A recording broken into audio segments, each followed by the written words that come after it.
Hello kay Flab, ngayon turuan ko kayo paano maglinis ng printer head ng Epson. So ipakita ko lang sa inyo ang ginagawa kong nozzle test print. Okay, ito siya, ito yung number 1. So ito yung after ko na cleaning na ilang beses, ito na siya. So naglagay ko ng number, so yun yung number 1 kasi piniprint ko na siya. Ito naman yung number 2.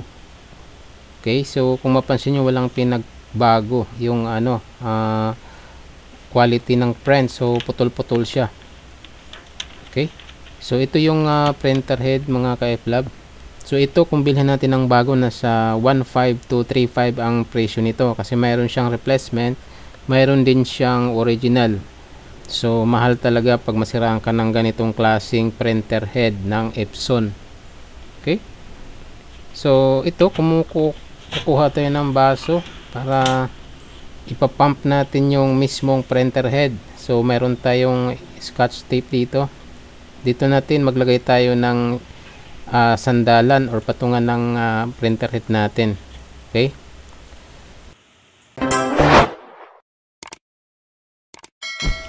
so ito na yung ginawa natin na patungan. So naglagay tayo ng isang linya ng scotch tape dyan. So dito pala sa may sakit ng flex natin, nilagyan din natin. So binalot natin ng scotch tape para hindi mapasukan, hindi matalsikan ng tubig. So ganyan yung forma niyan mga ka-Flab. So ipatong lang natin. Ngayon kukuha tayo ng tubig at lagyan natin ng yung baso. Okay, lagyan natin. So ito mga ka-Flab, hindi dapat natin punuin dahil itansya natin na yung tubig hanggang doon lang sa may pinaka head. Hindi natin ilagpas doon. So ngayon binabawasan natin kasi medyo marami.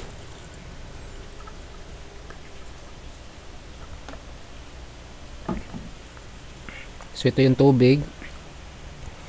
At ngayon ipatong natin yung printer head.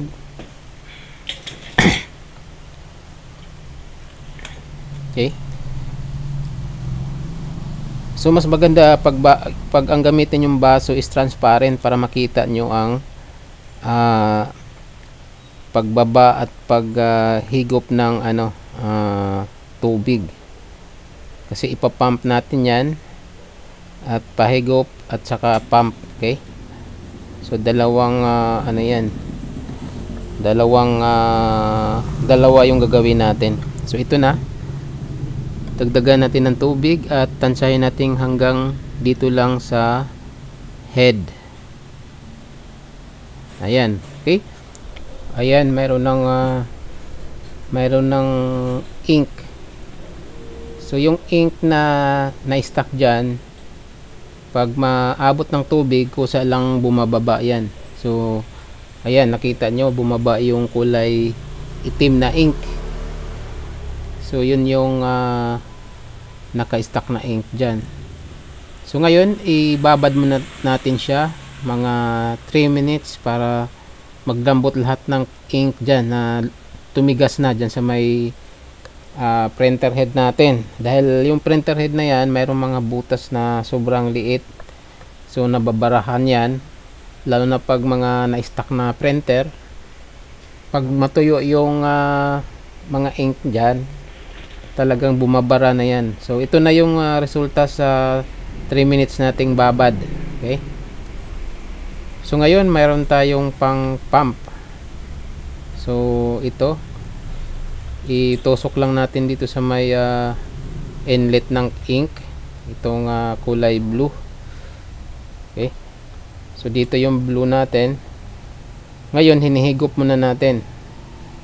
Okay, kung mapansin nyo mga ka-Flab, mayroon siyang nahigop. So ibig sabihin pumasok yung tubig galing sa baso papunta sa butas or papunta dito sa pump natin, sa butas ng printer head, diretso sa pump natin. So ngayon binabalik natin yung nahigop na tubig, itong nagkulay itim na siya. Okay, So para matanggal talaga yung ano nakabara dun sa butas ng printer head. Ayan. Okay, so nagkulay ano na siya, nagkulay itim na yung ano natin, tubig. So kailangan na nating palitan. Okay, so palitan muna natin. Ayun oh, nagkulay itim na siya. Kasi bumababa yung mga ink na na-stack. So ito na, bago na yung tubig natin at ganun pa rin ang procedure. Kailangang tansahin lang, hindi natin punuin yung baso. Okay, so ngayon dagdagan ulit natin ng tubig hanggang printer head.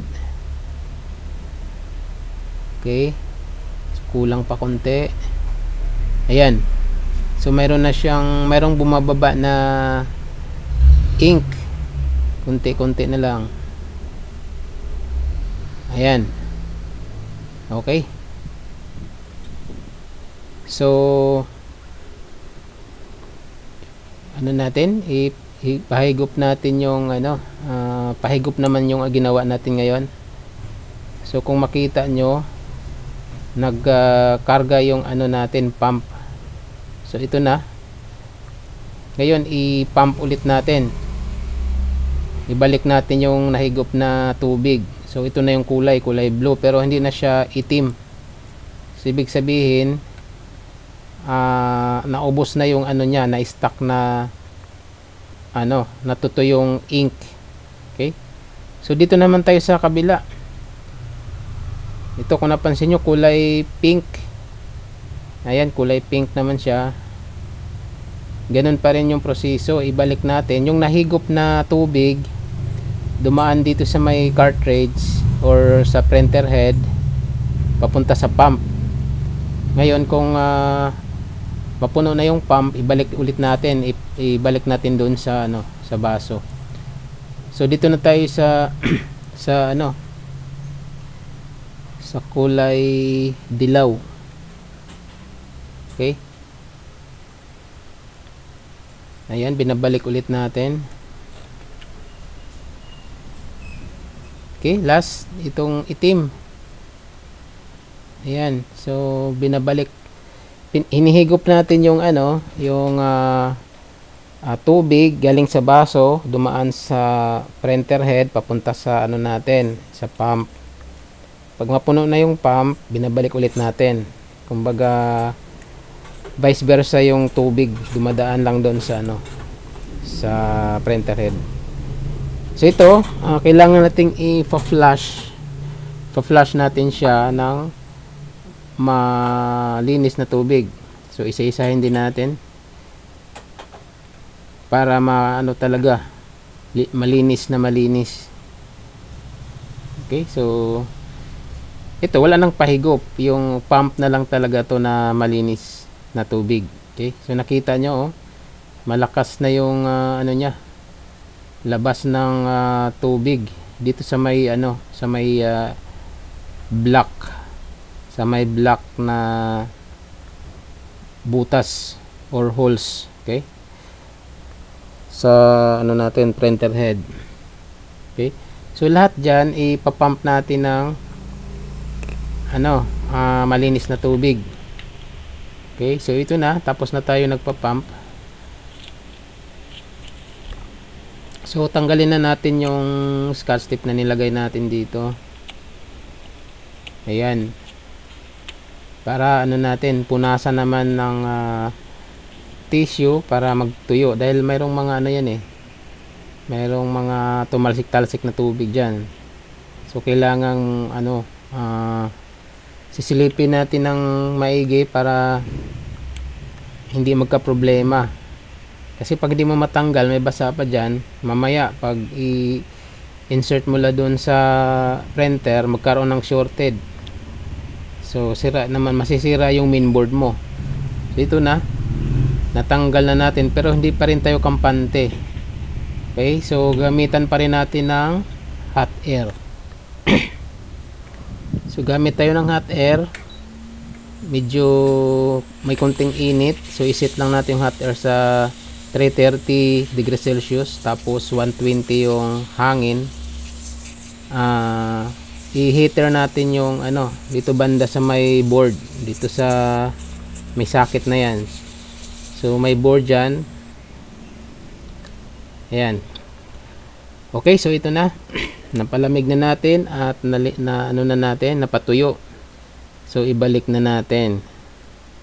Okay, so ito na siya. Ayan. So ibalik na natin para ma-test natin kung talagang ano, talagang mag-normal na yung print out. Okay, inuuna natin. Ayan, lagyan muna natin ng ano, coupon band. Okay. So punta tayo dito sa computer side. Okay, so hanapin natin yung ano niya. Ayan. Tapos punta tayo sa maintenance para ma-check natin yung ano, nozzle niya kung okay na ba. Okay. So print natin.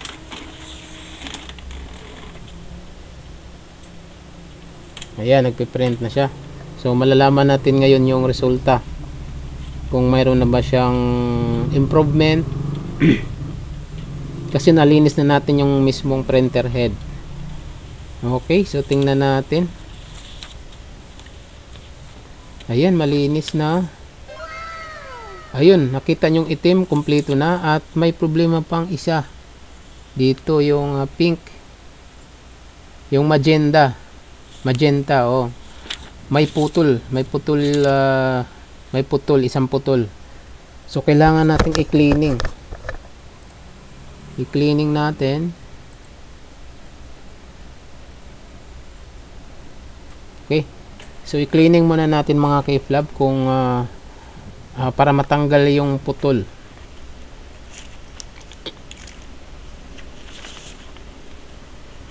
Yan, kung isang ano lang isang line lang yung putol yung dilaw tsaka yung blue, ano na siya, kompleto pati yung black. So ano na lang ang may putol, yung pink or magenta. So ngayon i-print natin ulit. Try natin kung na-solve na ba natin yun. Print.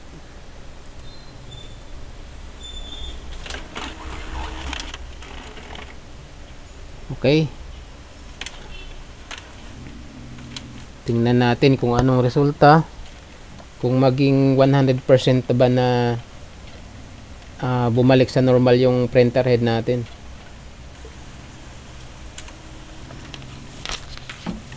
Okay. So ito na siya. Ayan. Okay. So congratulations. Perfect. So ito na yung resulta sa pinaghirapan natin. So nabuo natin, naging normal na yung print out nya. Okay. So ngayon mag-print tayo ng picture. Subukan nating i-print, mag-print ng picture. Okay.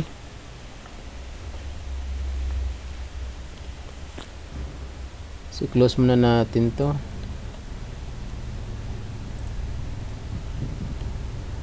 Ayan. Itong pang ano ko, pang test, pang print testing ko na picture. Yan, nakaano lang tayo Hindi natin sineset ang quality to high. Naka-standard lang tayo. So, pag standard, dito mo malaman kung 100% gumana yung printer head natin. Okay, so ito na siya. Ayan.